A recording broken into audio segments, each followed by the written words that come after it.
Bismillahirrahmanirrahim. Assalamualaikum warahmatullahi wabarakatuh. Alhamdulillahirrahmanirrahim. Wa bihi nasta'in wa ala umuri dunya waddin. Wassalatu wassalamu ala asrofil anbiya'i wal mursalin. Amma ba'du. Eh, Segala puji bagi Allah, Rabb semesta alam yang telah memberikan nikmatnya kepada kita semua, sehingga Alhamdulillah sampai hari ini kita masih bisa diberikan kesempatan ya untuk bisa bersilaturahim, untuk bisa bertemu dengan teman-teman kita, untuk bisa beribadah, dan tentu saja untuk bisa terus bersyukur ya terhadap nikmat yang telah diberikan oleh Allah kepada kita. Salawat dan salam semoga selalu tercurah kepada Nabiullah Muhammad SAW.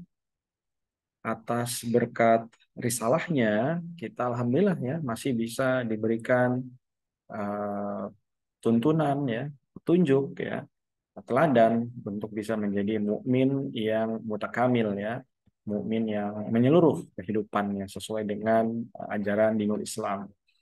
Baik, adik-adik sekalian, kita hari ini akan eh, sedikit ya bersama-sama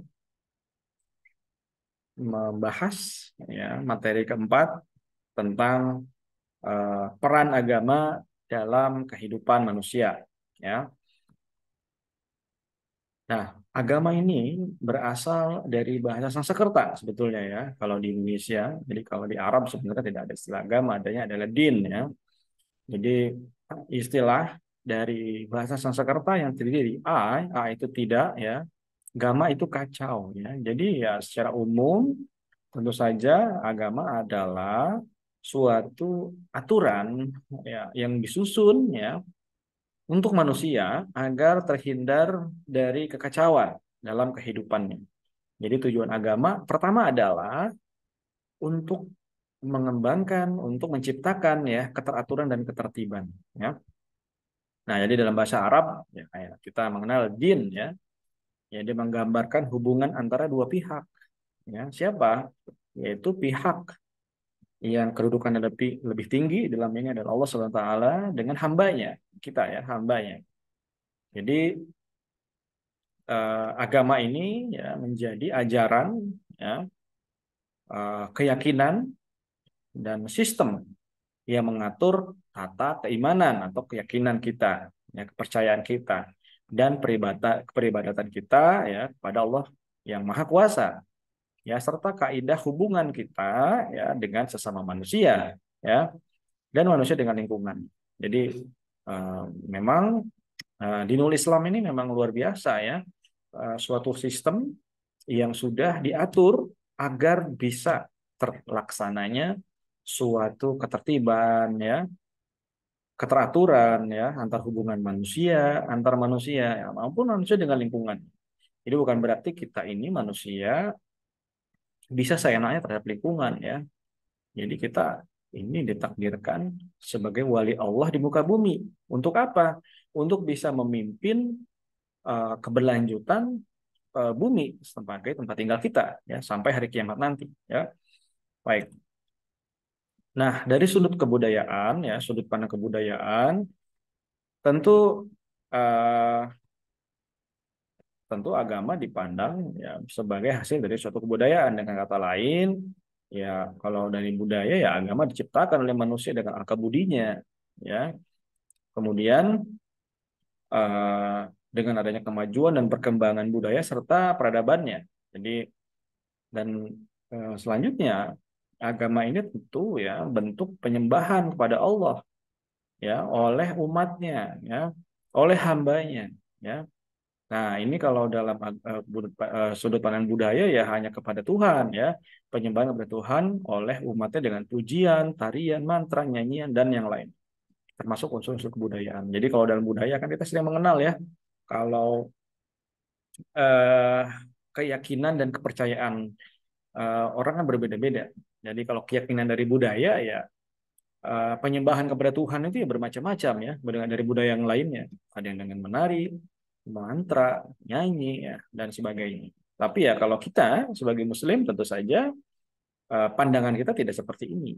Memang bahwa agama adalah suatu wahyu ya yang berasal dari Allah Subhanahu wa taala ya disampaikan melalui Nabiullah Muhammad SAW, ya, dengan tata cara ibadah yang sudah diatur tentu saja, ya. Kemudian dari sudut pandang sosiologi, ya, agama ini sebagai salah satu tindakan, ya, dari suatu sistem kemasyarakatan atau sosial, ya, yang tentu saja itu diyakini, ya, oleh seseorang terhadap kekuasaan tertentu, baik yang bersifat magis maupun spiritual, ya. Kemudian fungsinya tentu saja perlindungan untuk diri sendiri, orang lain maupun suatu komunitasnya, yaitu dari sudut pandang sosiologi, ya. Nah, klasifikasi agama itu apa? Nah, jadi pertama adalah agama samawi. Apa sih agama samawi? Jadi agama samawi adalah agama yang diperoleh dari wahyu ilahi. Jadi ini agama yang turun langsung, ya, dari Allah Subhanahu wa taala. Ya, sampai saat ini kita tahu bahwasanya agama samawi itu adalah agama yang mendapatkan kitab dari apa namanya, wahyu Allah Subhanahu wa taala. Yang pertama kita kenal adalah mereka yang mendapatkan kitab Taurat, ya, umatnya Nabi Musa, ya. Jadi Taurat yaitu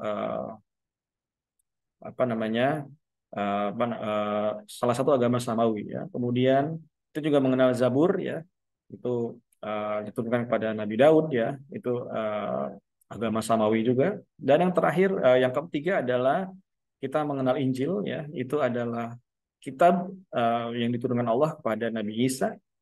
Yang dan terakhir adalah Al-Quran, ya.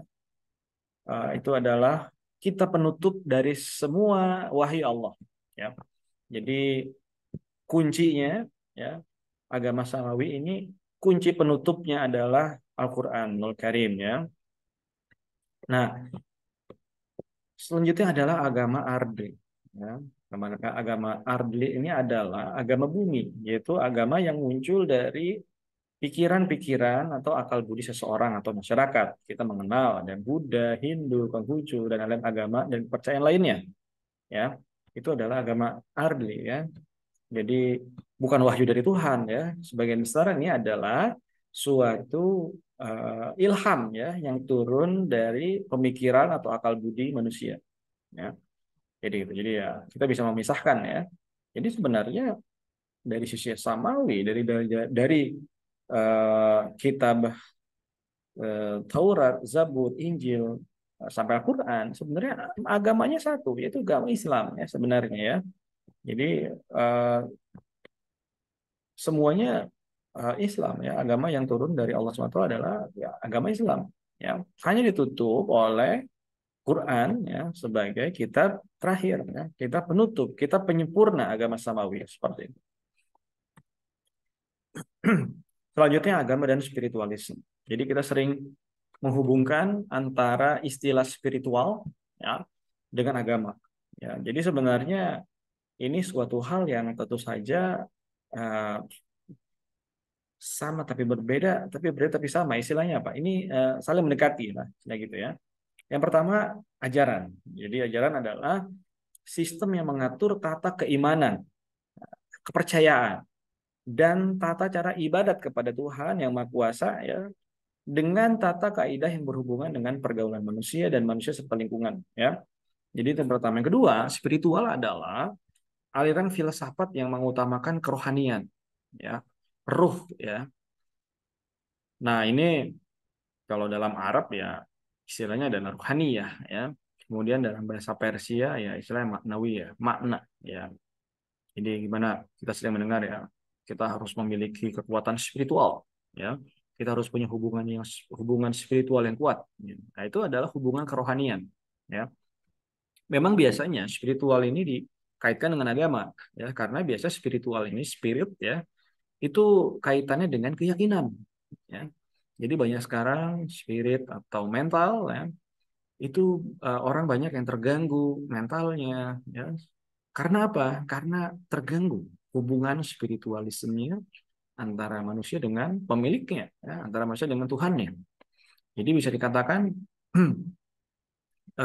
sebagian besar orang yang mengalami apa namanya, krisis spiritual, ya, dia adalah orang-orang yang rendah keyakinannya, ya, yang minim keyakinannya terhadap keberadaan Tuhan, ya, terhadap keberadaan Allah Subhanahu wa taala.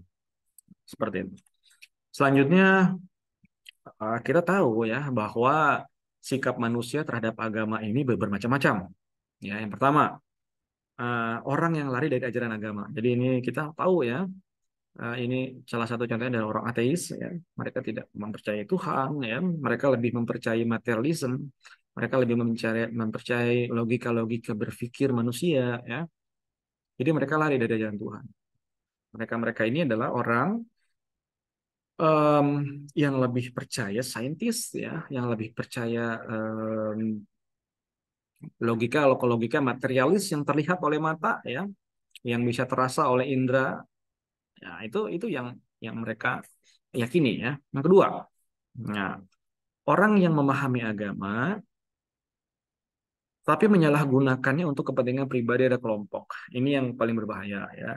Jadi di Indonesia ya kita sering ya melihat bagaimana mengatasnamakan agama ya untuk kepentingan pribadi, ya. Itu sangat banyak ceritanya, ya. Kemudian orang ketiga ini adalah orang yang memahami agama dan menjalankannya untuk meroleh kesolehan individu. Ya, jadi tipe yang ketiga ini ya orang yang soleh, ya, dia paham agama, soleh tapi untuk kesolehan pribadi saja, ya. Eh, ini banyak kita temui, ya, orang baik, ya, yang ya untuk dirinya sendiri. Ya. Nah, yang keempat ini adalah orang yang terbaik nih, ya, orang yang memahami agama, mentransformasikan dengan baik, ya, dalam kehidupan pribadi maupun sosial bermasyarakat. Jadi soleh saja tidak cukup, ya, tapi kita harus bisa berkontribusi ya terhadap kehidupan sosial bermasyarakat, ya. Kontribusi ini apa? Macam-macam, ya. Kontribusi kita ya bukan hanya sekedar bersedekah, ya bukan. Oh, agama udahlah cukup sampai pada sedekah amal jariah, tidak. Uang saja tidak. Amal jariah ini ada banyak. Ya, pertama yang paling murah adalah mendoakan kebaikan untuk saudara kita. Ya, itu adalah salah satu amal yang paling murah. Ya, yang kedua bisa juga kita memberikan senyum ya kepada eh, orang-orang di sekitar kita. Ya, memberikan senyum ya, santun terhadap orang sekitar kita itu salah satu apa namanya kontribusi kita. Ya, yang selanjutnya ada bisa juga kita berperilaku baik terhadap lingkungan. Ya, jadi sekarang orang menganggap beragama itu hanya sekedar sholat, zakat, infak, ya, haji seperti itu, tapi tidak mengaplikasikannya dalam kehidupan. Dia sholat, dia rajin ngaji, tapi buang sampah sembarangan gitu, ya, buang sampah ke sungai. Dia sholat, dia mengaji, tapi mengumpat saudaranya. Dia sholat, mengaji, banyak sedekah, tapi perilakunya itu tidak disenangi ya oleh sekitarnya, ya itu berarti belum mentransformasikan dengan baik, ya. Baik, selanjutnya eh, ruang lingkup agama. Tentu saja lingkup yang pertama adalah agama itu memberikan keyakinan, ya. Di mana keyakinan kita harus yakin akan adanya sesuatu kekuatan supranatural ya yang mengatur dan menciptakan alam, ya. Jadi takdir kita seperti ini, jalan hidup kita seperti ini, ada masalah di sana, ya, ada seperti ini. Itu sebenarnya yang harus kita yakini adalah ada kekuatan superpower yang maha kuat, Allah Subhanahu wa taala, yang kita yakini sebagai pengatur bumi dan seisinya, alam semesta dan seisinya, dan menciptakan alam. Itu yang mesti kita yakini, ya. Kalau keyakinan seperti ini sudah ada, saya kira yang namanya kasus korupsi, ya, kasus penganiayaan itu tidak akan terjadi, ya, kalau orang semua meyakini bahwa ada yang mengatur, ada yang mencipta, ada yang mengawasi, ada yang mencatat, ya. Nah, saya kira itu kalau sudah benar-benar mentransformasikan ya tidak perlu lagi ya terjadi hal-hal demikian. Kemudian lingkup kedua adalah peribadatan atau ritual. Ya, ternyata dalam agama ada aturan-aturan peribadatan, ya, tingkah laku manusia hubungannya dengan penciptanya. Kita itu sholat ada aturannya, ya. Kita memberikan sedekah ada aturannya. Kita berinfak, bersedekah, ada aturannya, ya. Bahkan kita haji pun ada aturannya. Jadi ritual-ritual peribadatan ini agama semua ada aturannya seperti itu. Selanjutnya, ya, sistem nilai. Nah, tentu saja agama selain juga lingkupnya berupa keyakinan, ya, kepercayaan, ritual ibadat, juga ada sistem nilai yang dibawa di dalamnya, ya, mengatur hubungan manusia dengan manusia lainnya, di mana kita berinteraksi antara uh, apa namanya, antara ikhwanan, ya, antara ikhwan dan akhwat, antara suami istri, antara keluarga, antara adik dan kakak, ya, antara saudara, ya, itu sudah diatur sistem nilai, ya, dalam agama kita, baik yang tercantum dalam Al-Quran maupun Al-Hadis, ya, itu adalah sistem nilai yang dibawa. Kemudian kebenaran agama, tentu saja secara filosofis, ya, kebenaran ya tentu saja tunggal, ya. Nah, jadi kebenaran yang paling absolut adalah kebenaran yang datang dari wahyu ilahi, ya. Jadi kebenaran Al-Quran itu adalah kebenaran yang uh, hakiki, ya, absolut, ya. Tidak bisa kita tolak. Itu pasti benar. Itu yang harus kita yakini. Jadi bahkan salah satu bagian dari akidah, ya, keyakinan kita. Ketika kita dalam hati kita sudah meragukan isi dalam Al-Quran, itu bisa dijadi kita sudah dianggap murtad, ya, sudah tidak punya keyakinan. Jadi harus memperbaharui syahadat kita, ya. Apabila kita dalam satu ayat kita meragukan seperti itu kebenaran dalam Al-Quran, maka itu sudah termasuk melanggar akidah kita, ya, melanggar syahadat kita, gitu, ya.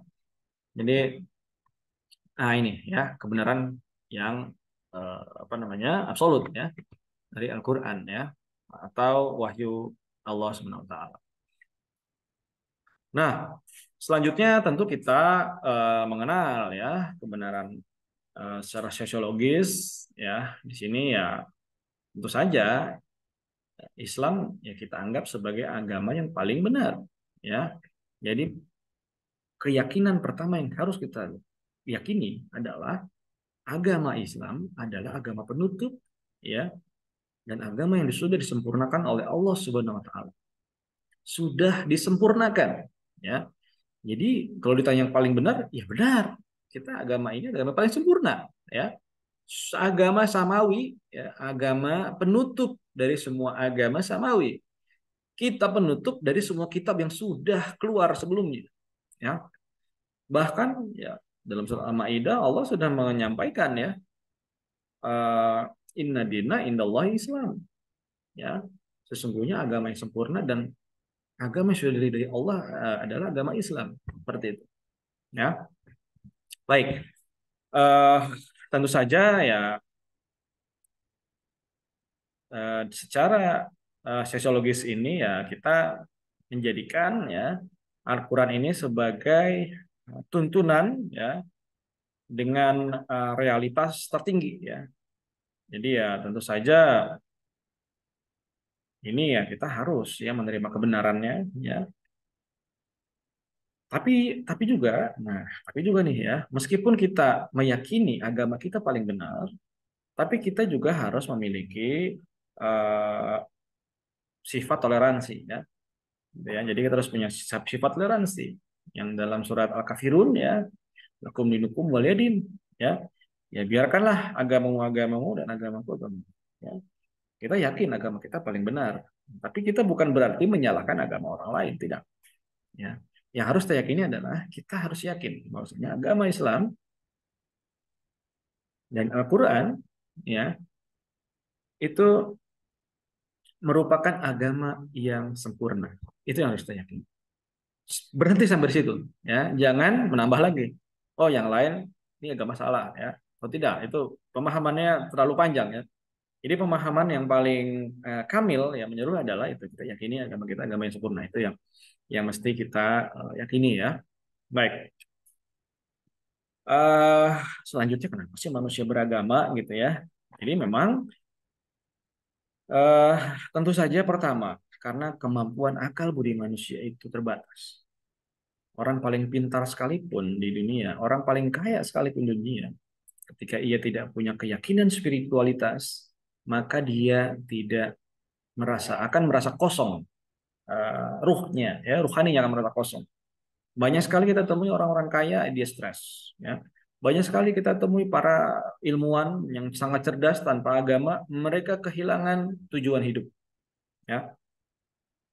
Jadi ya tentu saja agama ini bukan hanya sekedar keyakinan dan ritualitas, ya, tapi tentu saja sebagai koridor, ya, dalam menghadapi berbagai macam masalah, ya, di dunia ini, ya. Bagaimana di pertemuan sebelumnya kita sudah meyakini, ya, sudah bercerita itu bagaimana si Maurice Bucaille, dia seorang non Muslim, ya, dia ahli arkeolog, ya.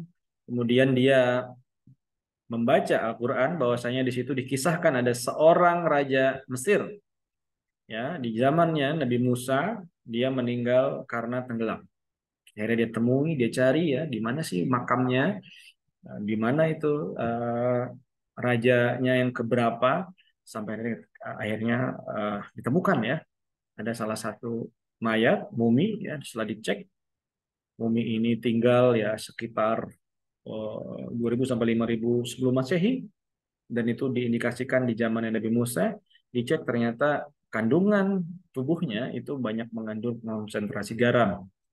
Dan sejak saat itu pula Maurice Bucaille mengakui kebenaran Quran, meyakini kebenaran yang ada dalam Quran secara absolut, dan dia yakin bahwasanya Tuhan terakhir yang sempurna, ya, bukan Tuhan terakhir, ya, agama terakhir yang sempurna adalah agama Islam. Nah, ketika saat itu dia mengikrarkan keislaman.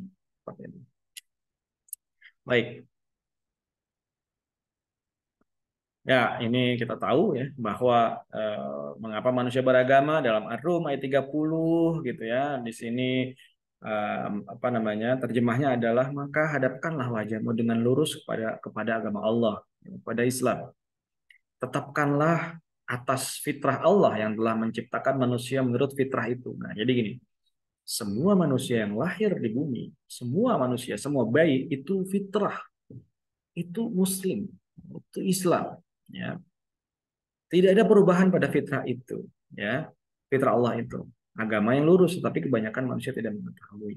Jadi yang membuat bayi itu Muslim, yang membuat bayi itu tidak non Muslim itu adalah lingkungannya, keluarganya, ya. Diajari bagaimana beribadah, ya, bagaimana berperilaku, ya. Itu nanti lingkungan yang berubah, ya.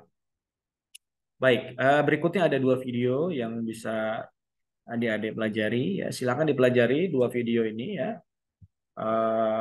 Silakan dimaknai, ya, dan diambil apa namanya hikmahnya, ya, dari 2 video itu.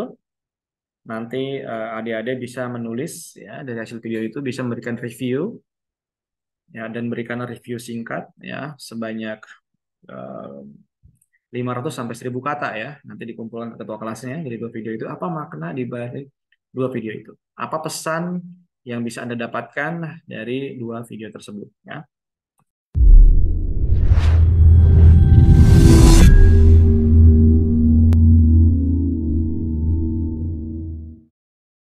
Semua umat beragama pasti menganggap agamanya lah yang paling benar. Tapi apalah artinya klaim tersebut tanpa adanya bukti kebenaran? Berikut adalah 5 alasan mengapa manusia harus beragama Islam dan Islam adalah agama yang paling benar.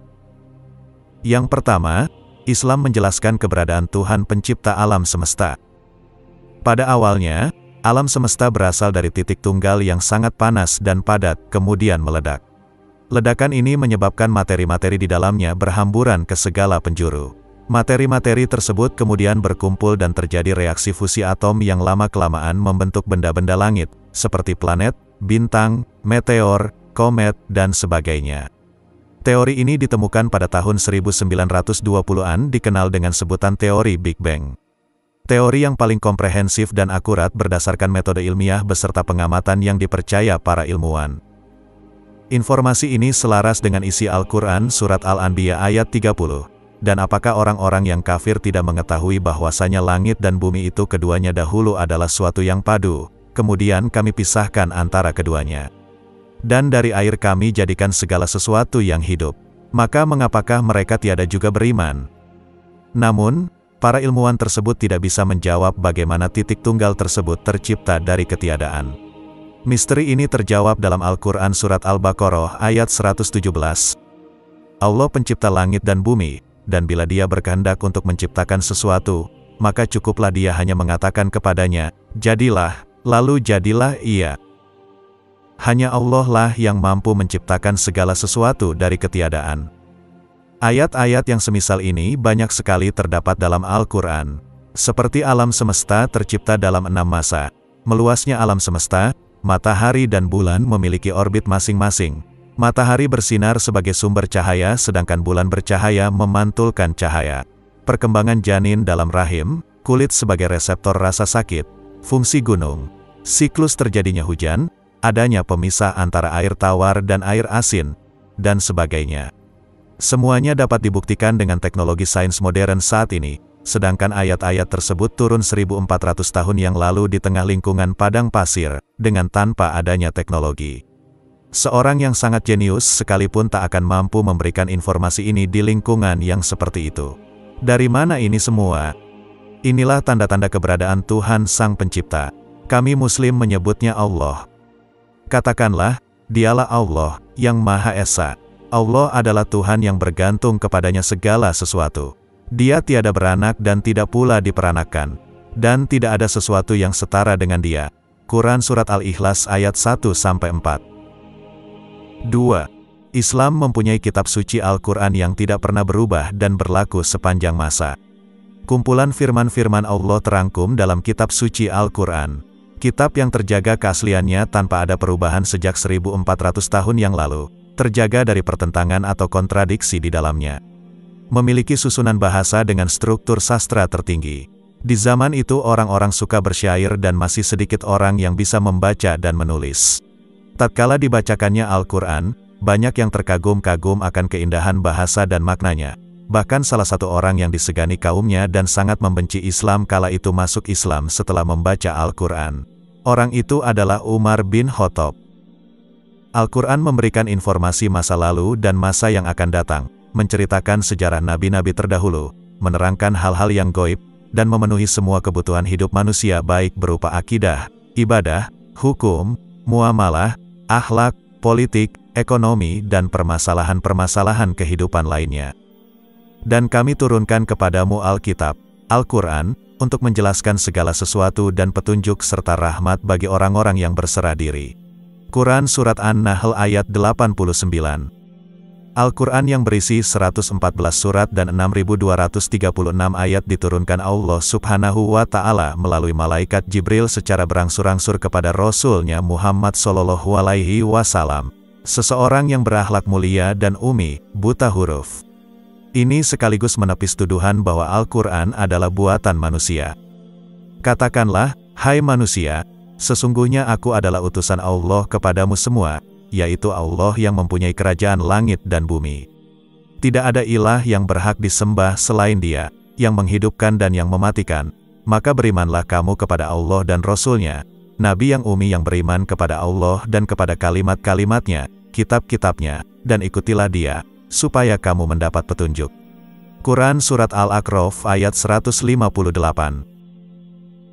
3. Islam diwahyukan kepada manusia yang berakhlak paling mulia. Allah Subhanahu wa Ta'ala telah mengutus 124.000 nabi dan 313 rasul untuk mendakwahkan ketauhidan, sejak Nabi Adam alaihi salam dan ditutup dengan Nabi Muhammad sallallahu alaihi wasallam. Sebelum diutus menjadi rasul, beliau sallallahu alaihi wasallam tidak pernah menyembah berhala, tidak pula meminum khamar dan tidak pernah mengerjakan hal-hal yang buruk. Di tengah kaumnya, beliau sallallahu alaihi wasallam terkenal dengan julukan Al-Amin, orang yang terpercaya. Ringkasnya, setiap akhlak baik yang sepantasnya dimiliki seseorang, Rasulullah sallallahu alaihi wasallam telah memilikinya secara sempurna. Dan sebaliknya, setiap perilaku tercela, maka beliau adalah orang yang paling bersih darinya. Menariknya, tidak hanya kawan yang mengakui, musuh pun tak kuasa mengingkari kesempurnaan akhlak beliau. Sesungguhnya telah ada pada diri Rasulullah itu suri teladan yang baik bagimu.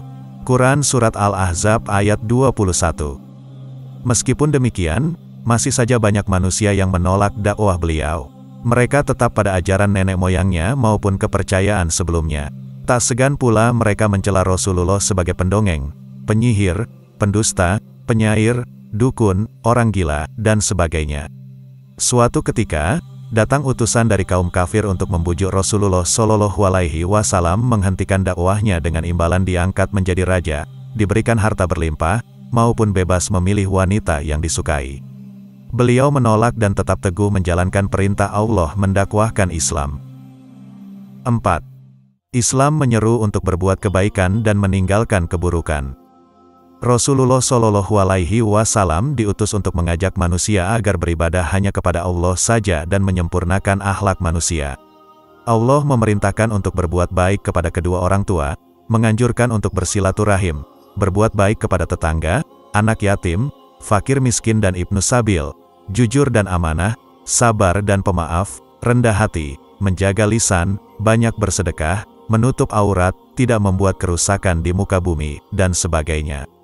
Allah Subhanahu wa Ta'ala melarang dari berbuat sombong, zolim, bakil, pelit, berdusta, korupsi, menyebar berita bohong, bunuh diri, membunuh tanpa alasan, makan dan minum yang haram, berzina, dan sebagainya. Nabi Shallallahu Alaihi Wasallam bersabda, "Sesungguhnya aku diutus untuk menyempurnakan akhlak yang baik." Hadis riwayat Bukhari dan Ahmad. Antara akhlak dengan akidah terdapat hubungan yang sangat kuat sekali. Karena akhlak yang baik sebagai bukti dari keimanan dan akhlak yang buruk sebagai bukti atas lemahnya iman, semakin sempurna akhlak seorang muslim berarti semakin kuat imannya. Rasulullah Shallallahu Alaihi Wasallam bersabda, orang mukmin yang paling sempurna imannya adalah yang paling baik akhlaknya. Hadis riwayat At-Tirmizi. 5. Islam mempunyai tujuan hidup yang jelas. Allah berfirman, dan aku tidak menciptakan jin dan manusia melainkan supaya mereka beribadah kepadaku. Quran Surat Az-Zariyat ayat 56. Allah Subhanahu wa Ta'ala menciptakan manusia bukan hanya untuk makan, minum, tidur, mencari harta, hingga terbuai hanya urusan dunia saja. Tetapi ada tujuan besar di balik itu semua, yaitu agar setiap manusia dapat beribadah kepadanya. Karena dunia ini hanyalah sementara, sebagai tempat ujian semata, dan tempat kembali manusia setelah kematian yang sesungguhnya adalah akhirat yang kekal abadi. Maka apakah kamu mengira, bahwa sesungguhnya kami menciptakan kamu secara main-main saja, dan bahwa kamu tidak akan dikembalikan kepada kami? Quran Surat Al-Mu'minun ayat 115. Sebaik-baik tempat kembali adalah surga, dan seburuk-buruk tempat kembali adalah neraka. Surga disiapkan untuk mereka yang bertakwa, yaitu mereka yang selalu mentaati perintah Allah, menjauhi segala yang dilarangnya, mendirikan sholat, puasa, zakat, pergi haji, gemar beramal soleh dan berakhlak mulia. Surga mempunyai 100 tingkat, dan tingkat tertinggi yaitu surga Firdaus. Semua pahala amal yang kita usahakan menentukan tingkatan surga, akan tetapi masuknya kita ke dalam surga tentu karena rahmat kasih sayang Allah. Sebagai gambaran, nikmat surga terendah setara dengan 10 kali lipat dunia dan seisinya. Sedangkan neraka disiapkan bagi mereka yang selalu menentang Allah dan Rasul-Nya, menolak syariatnya, mengerjakan keburukan, melakukan kerusakan di muka bumi, dan sebagainya. Neraka terdalam yaitu neraka jahanam. Apinya hitam pekat dengan bahan bakar manusia dan batu. Siksaannya keras dan amat pedih. Di dalamnya mereka tidak hidup ataupun mati. Sebagai gambaran, siksa neraka yang paling rendah yaitu menggunakan sandal dari bara api yang sangat panas. Panasnya menjalar ke atas membuat otak mendidih seperti mendidihnya air. Allah Subhanahu wa Ta'ala akan menimbang semua pahala dan dosa orang-orang beriman. Barang siapa yang timbangan pahalanya lebih berat, Allah akan memasukkannya ke dalam surga, begitu pula sebaliknya. Sedangkan untuk mereka yang menolak Allah dan Rasul-Nya yaitu orang-orang munafik dan kafir, Allah akan langsung memasukkannya ke dalam neraka. Allah membalas amal kebaikan mereka hanya sebatas kesejahteraan rizki di dunia, tapi tidak ada nilainya di sisi Allah dan tidak bisa menolongnya sedikit pun di akhirat. Manusia diciptakan Allah sebagai makhluk yang bebas, dalam artian bebas untuk memilih mentaati Allah dan Rasul-Nya atau menolaknya. Tetapi perlu diingat, setiap pilihan akan ada konsekuensinya. Allah Subhanahu wa Ta'ala berfirman, "Sesungguhnya agama di sisi Allah ialah Islam." Quran Surat Ali Imran ayat 19.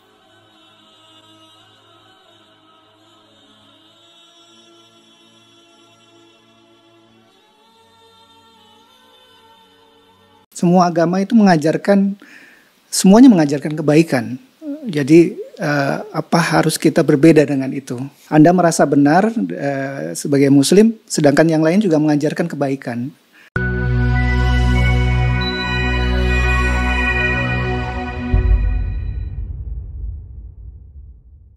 Ini mungkin pemikirannya saja. Semua agama itu semuanya mengajarkan kebaikan. Jadi apa harus kita berbeda dengan itu? Mungkin kadang-kadang kita diajukan dengan pertanyaan itu. Anda merasa benar sebagai Muslim, sedangkan yang lain juga mengajarkan kebaikan. Gimana kita mensikapi? Gini Mas, konsepsi agama itu kan bisa diuji dalam 3 aspek. Ya. Satu aspek ketuhanan, teologinya. Yang kedua aspek ibadah, tata cara dia ibadah. Yang ketiga muamalah, yang mengatur pedoman dalam berinteraksi secara sosial. Ya kan? Oke. Boleh jadi di aspek yang ketiga, semua menunjuk kepada yang benar. Mengajarkan interaksi yang benar dengan sesama. Silahkan Anda cek ya. Pasti semua agama mengatakan harus jujur. Nggak boleh mencuri, kan? Nggak boleh berzina dan sebagainya. Jadi kalau ada yang membolehkan berzina, menipu dan sebagainya, dipertanyakan konsepsi keagamaannya. Di aspek yang ketiga ini, secara hukum sosial, semua bisa sepakat. Tapi dikatakan agama harus memenuhi unsur 2 lagi.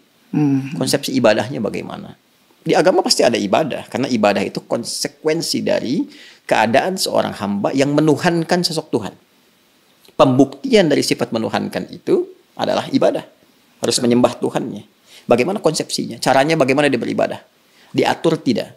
Cara dia ibadah seperti apa? Ditunaikan kapan? Bagaimana teknisnya? Apa maknanya? Apa hikmahnya? Apa implementasi ibadah itu bagi kehidupan? Di titik ini pasti akan ada perbedaan. Saya sebagai Muslim, ya, dengan saudara-saudari kita sebangsa setanah air di non-Muslim, konsepsi ibadahnya pasti beda. Ya, saya di Islam. Kenapa saya meyakini Islam misalnya? Karena konsepsi ibadah saya, ya, yang saya jalani dalam Islam, itu menurut saya yang paling sesuai, paling lengkap, paling akurat, paling rasional. Ya, dari sisi sholatnya misalnya, ibadah pokok itu kan sholat. Waktunya jelas diatur. Kapan saya mesti sholat? Panggilannya jelas. Kemudian bagaimana penampilan saya saat akan menunaikan sholat jelas. Apa yang harus saya lakukan sebelum sholat jelas. Sebelum sholat kamu wudhu dulu. Ada langsung firmannya dari Allah. Bukan rekayasa manusia. Bukan buatan Nabi Muhammad SAW. Kan? Langsung dari Tuhan. Nih Quran surah ke-5 ayat yang ke-6. Ini cara wudhunya begini. Diatur. Diterangkan oleh Rasul. Begini prakteknya. Kemudian sebelum sholat kenakan pakaian yang terbaik. Bahkan sejak ada panggilan dari masjid kita dengar. Quran surah ke-7 ayat 31. Ya bani Adam khudzu zinatakum 'inda kulli masjid. Kemudian setelah itu diatur bagaimana cara memulai ibadahnya. Dari mulai takbir pembuka sampai dengan salam. Dijelaskan selain cara, maknanya apa. Kenapa tangannya begini. Kenapa bacaannya ini. Artinya apa. Hikmahnya apa. Lalu kaitan dengan implementasi kehidupannya bagaimana. Apa dampak sholat kepada kehidupan. Turun banyak ayat. Inna sholata tanha 'anil fahsya'i wal munkar. Quran surah ke-29 ayat ke-45. Nanti sholat ada kaitan dengan ketenangan hati, sholat kunci kebahagiaan, kesuksesan, dan dibuktikan oleh jejak sejarah. Orang-orang dulu ketika dia sholatnya benar, terjadi itu semua. Nah ini yang menjadikan kita yakin sebagai Muslim memeluk Islam. Bagi penganut agama lain, punya konsepsi sendiri. Kita nggak bisa paksakan semua sama di titik ini dalam konsep keberagamaan. Apalagi kalau sudah masuk ke konsep teologis, ketuhanan. Ya kan?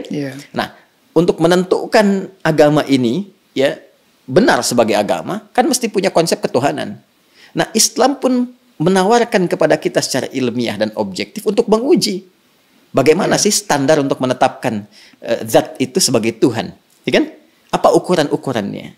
Maka Islam menyampaikan, misalnya di Quran surah ke-42 Asy-Syura ayat yang ke-11, laisa kamitslihi syai' di ujung ayatnya. Ya, sifat Tuhan itu nggak boleh sama dengan selain Tuhan. Ya, harus beda, 100% harus berbeda. Ya, jadi kalau misalnya manusia ini lemah, maka Tuhan mesti lebih kuat. Nggak boleh sama dengan makhluk. Kan? Kalau manusia berpasangan, Tuhan itu harus esa, harus tunggal misalnya. Demikian banyak hal yang bisa ditampilkan. Nah, konsepsi teologi ketuhanan ini setiap agama itu pasti berbeda. Ya kan? Nah, tinggal kita uji. Kan negara memberikan kepada kita hak penuh, merdeka untuk memilih. Dan dahsyatnya, Al-Quran memberikan kesempatan kepada kita itu secara merdeka. Terbuka untuk memilih. Bahkan dalam aspek teologi, di Quran surah ke-47 Muhammad, ayat yang ke-19, kata Allah, fa'lam. Anda mesti punya dasar pengetahuan. Annahu, untuk menetapkan la ilaha illallah, untuk menetapkan tiada Tuhan selain Allah. Jadi untuk menetapkan konsep ilahiyat, teologis, ketuhanan, yang meyakinkan kepada kita, oh ini Tuhan saya Allah. Ya kalau ditanya kenapa Anda nggak pilih Tuhan yang lain, kata Allah, Anda jangan sekedar bersyahadat misalnya, mengatakan asyhadu an la ilaha illallah. Itu syarat pertama menjadi muslim, syahadat. Tapi kalau Anda ingin kuat, ya dengan syahadat itu, dengan keyakinan teologi Anda itu, menuhankan Allah. Ini ilmunya loh. Makanya di Islam ada akidah, ilmu tauhid, fikul akbar. Nah, jadi boleh jadi semua agama itu punya konsepsi yang sama dalam aspek muamalat, interaksi sosial yang membawa norma-norma kehidupan dalam ragam interaksi sosial. Tapi bisa berbeda dalam konsepsi ibadah dan ketuhanan. Dan aspek ketuhanan yang paling pokok. Ya kan? Jadi kalau semua sama, berarti kan mesti ada yang spesial, yang beda kan? Iya, betul. Nah, itu yang menjadikan Anda, saya, kita melihat yang spesial ini. Bagi saya, konsepsi Islam sangat jelas, tidak ambigu. Ya, menentukan ketuhanan jelas. Fa'lam annahu la ilaha illallah. Innani anallahu la ilaha illa ana fa'budni. Ya, saya Allah, kata Allah, nggak ada Tuhan yang dipertuhankan selain saya. Ya, maka sembah saya. Nah, saya mencari, saya membandingkan, melihat dengan keyakinan lain. Oh, saya temukan yang paling jelas. Tidak ambigu, tidak susah dipahami sebagai muslim ya. Ya, dan saat yang bersamaan ketika kita meyakini Allah pun sebagai Tuhan, memeluk Islam, beribadah dalam Islam, saat yang bersamaan tetap diminta oleh Al-Quran, la ikraha fiddin, gak boleh paksa orang. Indah gak? Iya, indah sekali. Lakum dinukum waliyadin. Hormati keyakinan orang lain. Kamu meyakini Islam sebagai agama yang benar, ya, tapi hormati orang lain juga. Ya, jelaskan keislaman Anda itu lewat penampilan Anda, karakter Anda, perilaku Anda, sifat dan sikap Anda. Kalau ditanya, jelaskan, jawab, dan sebagainya. Masya Allah. Indah nggak? Indah, Pak. Ya, jadi di situ titik perbedaannya. Jadi nggak bisa kita katakan semua agama sama, karena konsepsi dasarnya itu berbeda. Iya, iya. Paham sekarang ya? Betul, betul. Nah, kalau paham berarti nggak ditanya lagi.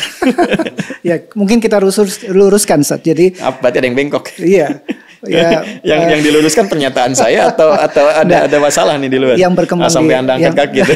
Yang berkembang di masyarakat, Ustaz. Jadi muslim yang semakin berilmu otomatis makin toleran terhadap masyarakat di sekitarnya. Mungkin bisa dibilang begitu, Ustaz. Ya, bisa disimpulkan demikian, toleran dalam aspek-aspek yang perlu ditoleransi. Betul. Dan ini ekspresi toleransi itu pun sesuai dengan kebutuhannya. Jadi jangan berlebihan juga. Nggak bisa toleran itu misalnya, ini lebih berkembang lagi, ikut-ikutan beribadah sesuai dengan agama-agama orang lain. Ya, nggak mungkin itu ya. Anda nggak bisa toleransi ikut ke tempat ibadah orang. Justru itu intoleran yang sangat tinggi. Paham nggak maksudnya? Paham, Ustaz. Paham. Apa coba? Ulang lagi nanti. Bukan. Intoleran yang sangat tinggi. Kenapa? Kenapa? Karena saat dia hadir di tempat orang itu, hati dia meyakini bahwa itu salah. Tapi dia terpaksa hadir di situ untuk mewujudkan konsepsi yang salah. Saya toleran nih, datang ke tempat ibadah orang lain. Tapi di hati dia mengatakan ini salah nih, ini nggak benar nih. Nah, itu kan kalau dalam bahasa agama, nifak, munafik, hipokrit gitu kan. Jadi saya kira itulah.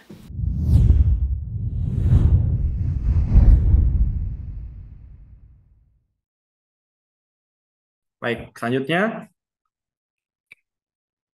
peran agama dalam kehidupan individu dan masyarakat. Tentu saja ini banyak sekali perannya ya.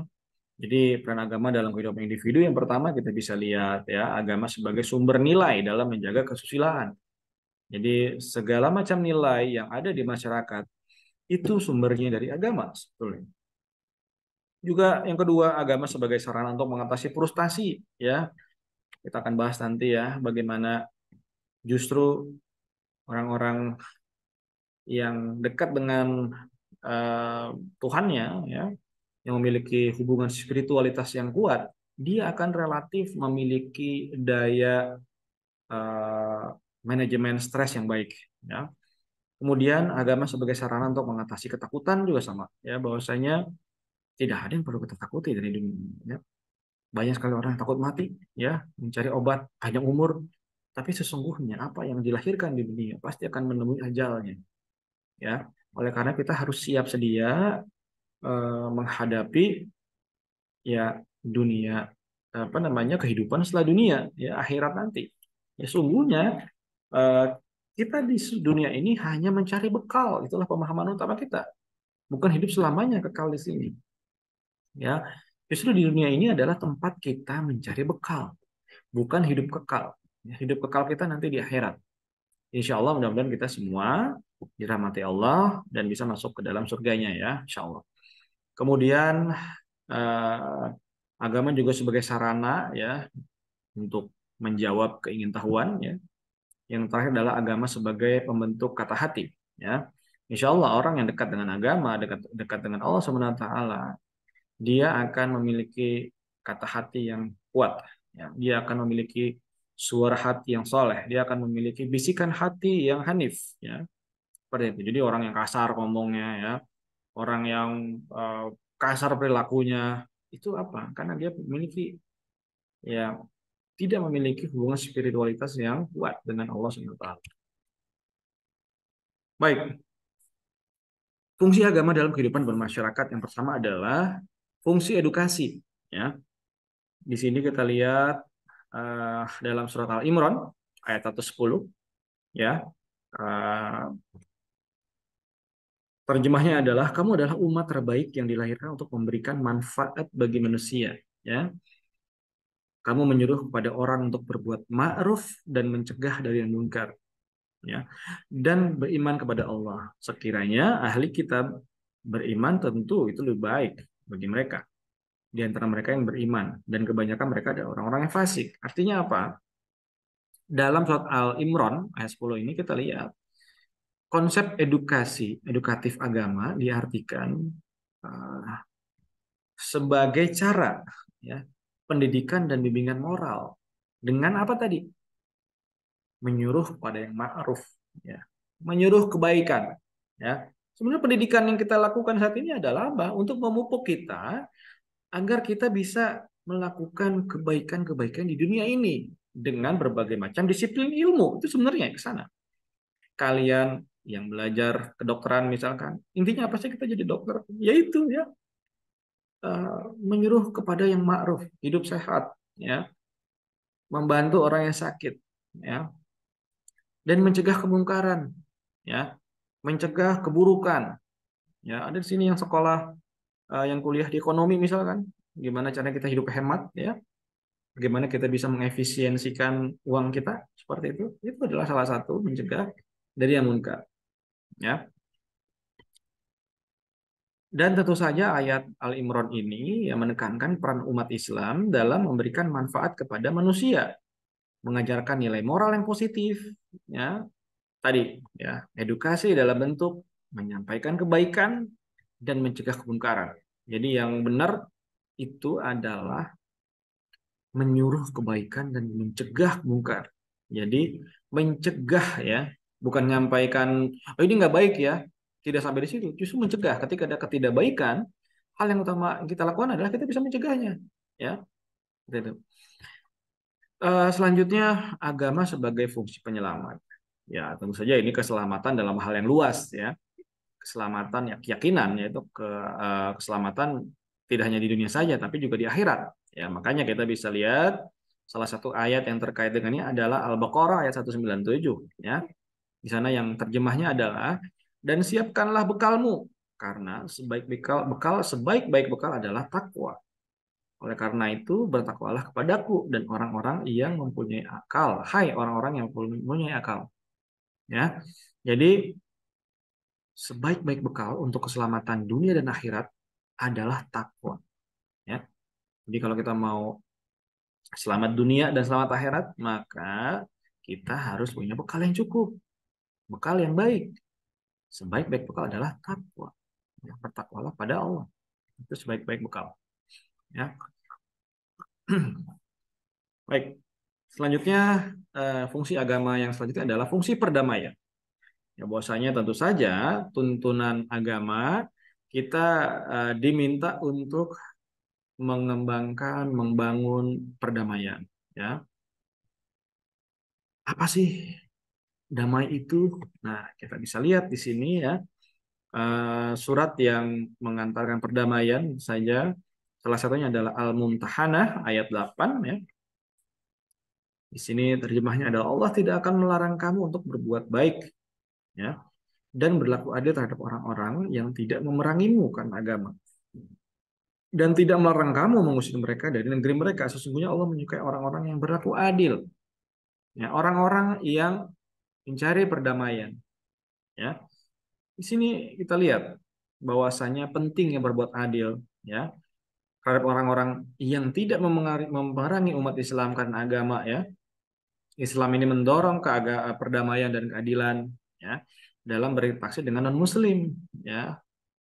Dan harus kita pahami bahwa perdamaian ini mencakup damai terhadap diri sendiri gitu ya dengan Allah serta sama muslim ya. Jadi di sini konteks perdamaiannya adalah toleransi dan keadilan ya. Itu yang bisa kita ambil dari surat Al-Mumtahanah ayat 8. Selanjutnya agama juga memiliki peran sebagai social control atau kontrol sosial ya. Jadi sebagai pengawas ya sosial di mana bisa kita lihat sebagai agama dalam lembaga ya. Agama ada norma yang harus dipenuhi oleh penganutnya ya.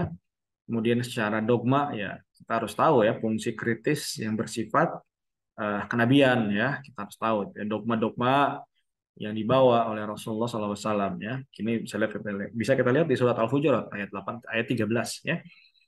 Wahai manusia, sesungguhnya kami menciptakan kamu dari laki-laki dan perempuan dan menjadikan kamu berbangsa-bangsa, bersuku-suku supaya kamu saling mengenal. Sesungguhnya orang yang mulia di antara kamu di sisi Allah ialah orang yang bertakwa di antara kamu. Sesungguhnya Allah mengetahui lagi Maha mengenal ya. Di sini apa? Fungsi kontrol sosial adalah kita sebagai manusia ada laki-laki dan perempuan, berbangsa-bangsa dan bersuku-suku untuk saling mengenal. Ya, dengan mengenal itu kita bisa menjadi salah satu sistem kontrol sosial. Ya, karena ada nilai di sana. Ya, ada keutamaan hubungan antara manusia di sana. Ya, eh, itu ya. Dan selanjutnya tentu saja ya muaranya adalah kepatuhan kita, ketakwaan kita kepada Allah Subhanahu wa taala. Ya. Jadi ya kita sebagai manusia berbangsa-bangsa, bersuku-suku agar apa? Ya, saling mengenal, saling mengkontrol sosial. Ya, ini fungsi sosial kontrol. Selanjutnya agama dalam masyarakat ya, juga memiliki fungsi sebagai pemupuk rasa solidaritas, rasa kepedulian. Ya, di sini kita lihat ayatnya yang terkait adalah surat Al-Hasyr ayat 7 ya. Jadi di sini apakah yang diberikan oleh Allah kepada Rasulnya berupa harta rampasan itu, rampasan dari penduduk desa-desamu, maka itu untuk Allah dan Rasul dan kerabatnya, anak-anak yatim dan orang-orang miskin dan orang-orang dalam perjalanan, supaya harta itu hanya beredar di antara orang-orang kaya di antara kamu. Ya. Kemudian apa yang diberikan Rasul kepadamu maka terimalah, dan apa yang dilarang bagimu adalah tinggalkanlah, dan bertakwalah pada Allah Subhanahu wa taala. Sesungguhnya Allah sangat keras hukumannya. Nah, ini gini. Kaitannya dengan harta rampasan perang. Ya. Secara kaitan dengan sekarang, relevansinya adalah harta rampasan perang ini adalah sumber daya alam yang ada sekarang. Ya. Untuk apa? Ya, ini untuk orang-orang yang membutuhkan sebetulnya. Ya. Ada anak-anak yatim, ya, orang-orang miskin, ya, orang-orang dalam perjalanan, ya, orang-orang yang membutuhkan itu seharusnya bisa ya didistribusikan hartanya. Ya. Makanya kita sebenarnya ayat ini juga menjadi salah satu undang-undang di Indonesia ya bahwasanya anak-anak terlantar, orang miskin itu dipelihara oleh negara. Sebetulnya undang-undang itu berasal dari salah satu surat ini ya. Bahwasanya kita harus bisa memupuk solidaritas ya, mencegah terjadinya kesenjangan ekonomi antara orang kaya dengan orang miskin. Dan distribusi ini harus dijalankan secara adil dan bisa ya menghasilkan kehidupan masyarakat yang seimbang dan saling mendukung. Seperti itu. Selanjutnya agama sebagai fungsi perubahan ya atau transformatif ya. Jadi di sini tentu saja agama mendorong kita untuk selalu berbuat baik, untuk bertransformasi menjadi lebih baik. Ya. Ini tentu saja ya, kita bisa lihat di suratnya adalah di surat Ar-Ra'd ayat 11. Ya, sesungguhnya Allah tidak akan mengubah keadaan suatu kaum sehingga mereka merubah keadaan pada diri mereka sendiri. Dan apabila Allah menghendaki keburukan bagi suatu kaum, maka tidak akan dapat menolaknya. Ya, dan sekali-kali tidak pelindung bagi mereka selain Allah. Artinya apa? Allah itu memberikan takdir pada orang-orang yang baik, yang soleh, ya. Apabila orang itu mau berubah, ya. Kalau kitanya sendiri tidak mau berubah, hanya berbekal doa saja, nggak ada usaha, ya tidak mungkin lah kita bisa berubah menjadi lebih baik, ya. Jadi orang yang bisa berubah diri kita secara teknis adalah diri kita sendiri, ya. Secara spiritual, Allah akan mendorong kita yang mau berubah, ya, dan akan menakdirkan kita untuk bisa berubah dengan baik. Jadi misalkan sekarang kita punya kebiasaan buruk gitu ya, ya hanya kita yang bisa merubah kebiasaan buruk itu, ya.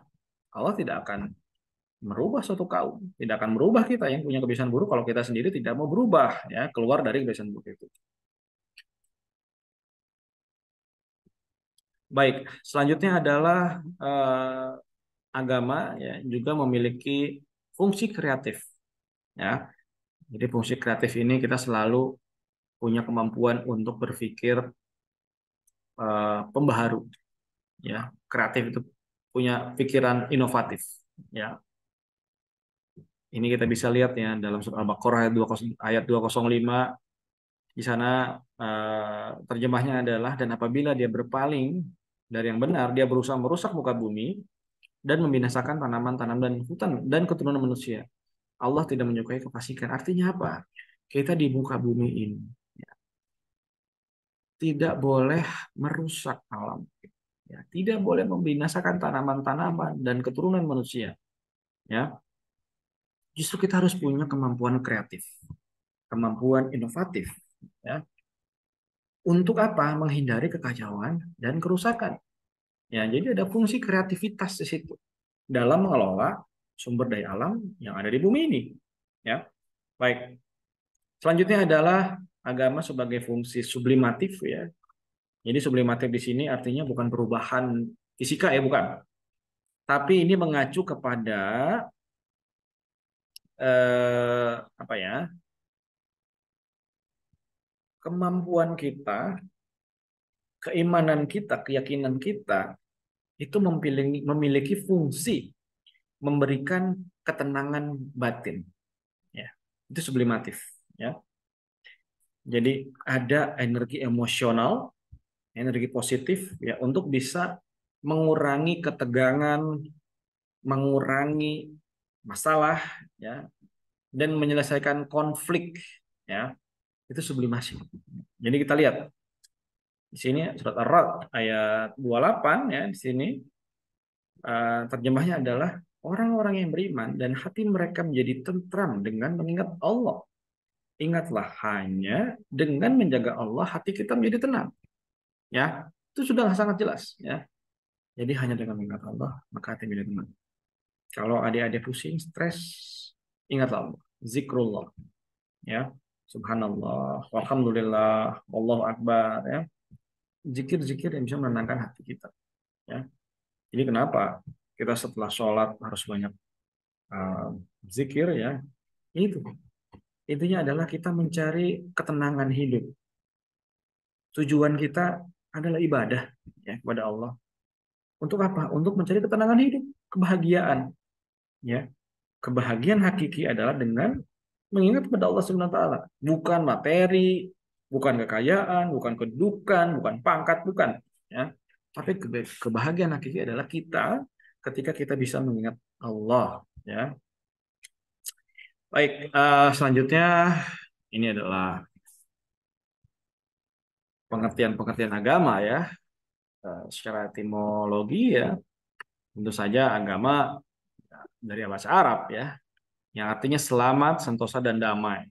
Ya, bahwasanya ya kita beragama tadi dengan ayat sebelumnya ya mencari keselamatan, kesejahteraan atau sentosa dan kedamaian. Ya. Juga dari kata ini terbentuk aslama, yuslimu dan islaman. Yang berarti apa? Menyerahkan diri. Ya. Kemudian tunduk, patuh dan taat. Ya. Aslama yaitu menyerahkan diri. Yuslimu itu tunduk dan patuh. Ya. Islaman artinya taat. Ya. Jadi ya tentu saja seorang muslim adalah orang yang telah menyatakan diri taat, menyerahkan diri, patuh dan tunduk pada Allah SWT. Ya. Kemudian secara terminologi ya Islam di sini tentu saja uh, merupakan ajaran agama ya yang diwahyukan Allah SWT kepada manusia yaitu Rasulullah SAW.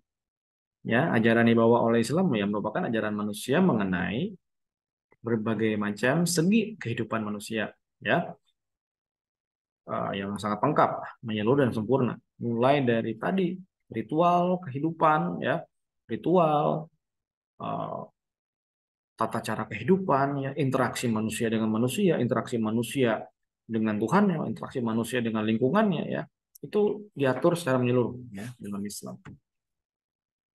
Nah, apa saja karakteristik agama Islam? Yang pertama adalah tentu saja dia adalah karakteristik ada robaniyah. Apa robaniyah itu? Ini bersumber langsung dari Allah Subhanahu wa taala, jadi robani. Ya. Kemudian eh, yang kedua adalah insaniyah alamiah. Jadi bersifat humanis dan universal agama Islam. Ya. Jadi kita ini petunjuk untuk semua orang. Ya. Bayi baru lahir dia Islam. Ya, fitrah. Ya. Bersih, suci. Ya. Jadi Islam itu humanis dan universal. Ya. Sangat relevan. Berlaku di semua bangsa, di semua negara, di semua suku. Ya, sangat relevan. Kemudian dia juga karakteristiknya adalah atau keadilan ya, bahwasanya Islam datang dengan sebaik-baik keadilan. Salah satu contohnya misalkan pembagian harta warisan menurut Islam. Ya, harta warisan menurut Islam itu tidak sama antara laki-laki dan perempuan. Ya, perempuan mendapatkan 2/3 laki-laki. Nah, kenapa demikian? Kok nggak adil? Ya adil. Kenapa? Karena si perempuan ini dia punya suami, yang suaminya juga Muslim dan punya warisan lebih besar daripada istrinya. Yang suaminya tinggal sama. Kenapa lebih besar? Karena suami ini adalah tulang punggung keluarga. Ya, dia punya anak, dia punya keluarga, dia punya harus memenuhi nafkah ya. Makanya warisan kepada suami laki-laki ya itu lebih besar daripada pada perempuan. Ya, hitungannya 2/3 dari laki-laki. Kemudian eh basatoh artinya elastis, fleksibel dan mudah. Jadi jadi apa? Orang Islam itu mudah kok gitu ya. Sholat yang penting kita melakukan ikrar. Yang pertama itu ikrar, syahadat. Gak susah kok syahadat ya. Kemudian sholat 5 kali dalam sehari. Ya, zakat itu hanya 2% dari harta kita secara total ya. Haji nggak susah juga, tinggal daftar ya yang mampu gitu ya. Itu rukun Islam nggak susah ya. Kita sedekah, ya sedekah harus mampunya, ya tidak ada paksaan. Sedekah ini harus setiap tahun, setiap bulan 1 juta, enggak, tidak. Ya kita semampunya, seikhlasnya gitu istilahnya. Nah selanjutnya syamil mutakamil, integral, menyeluruh dan sempurna. Sesungguhnya ya Islam itu adalah agama yang menyeluruh, ya sempurna. Semua ada. Kalian mau apa? Silakan cari. Berbicara tentang hukum eh, jual beli ada, ya. Berbicara tentang hukum ekonomi ada. Ya, berbicara apa lagi? Ya, berbicara tentang kesehatan ada, ya. Hadis-hadis yang mendukung semuanya itu ada, ya. Nah, kemudian yang terakhir saja karakteristiknya adalah keseimbangan, ya. Ya, agama ini tentu saja menjaga keseimbangan antara kepentingan pribadi, kepentingan umum, ya, kebutuhan material maupun spiritual.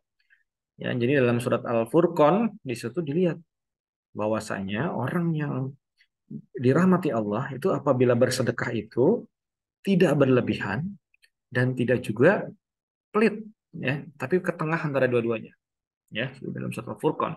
Ya, dalam bersedekah pun ada aturannya.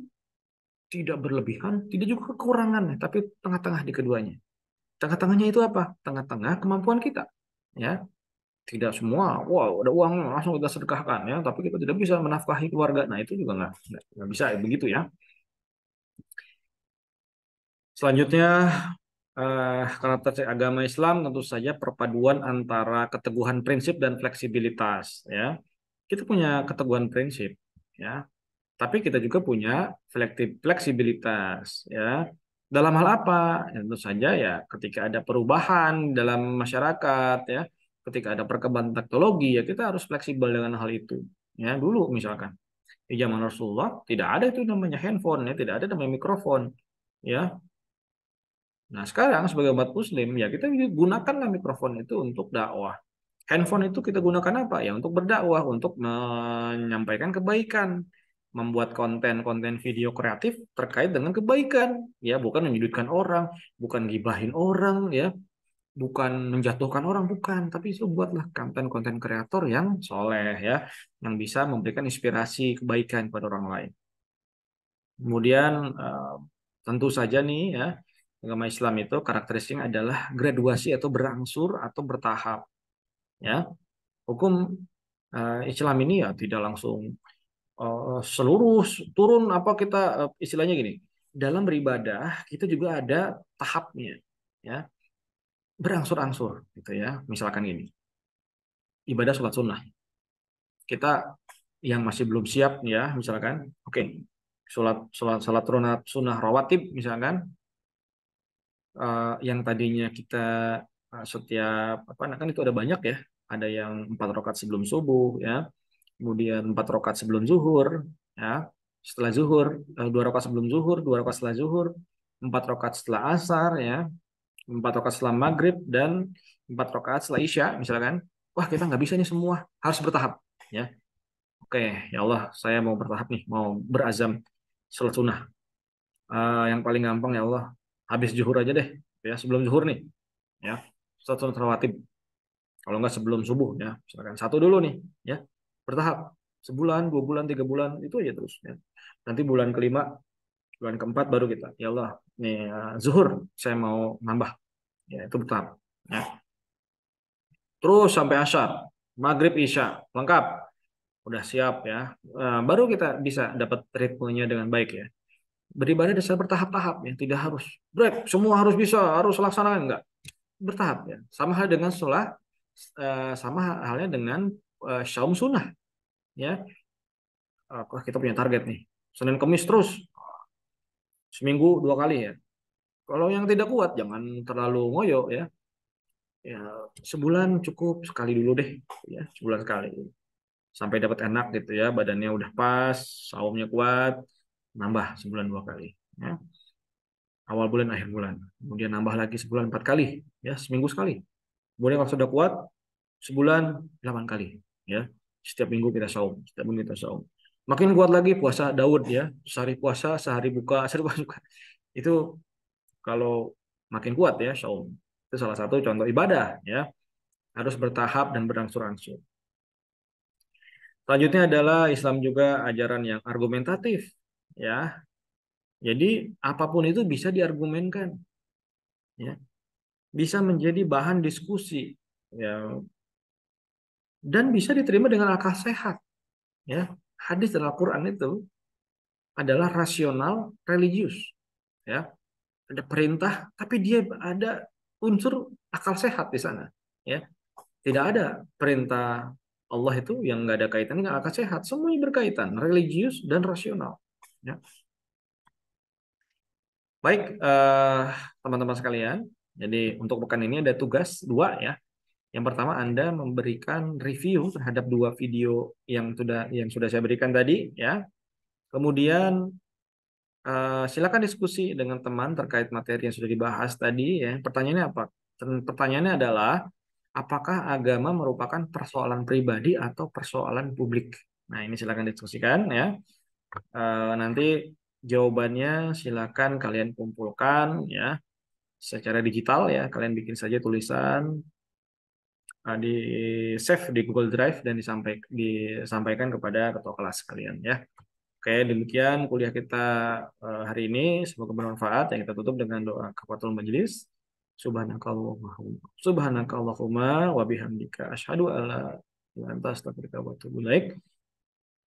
Terima kasih. Assalamualaikum warahmatullahi wabarakatuh.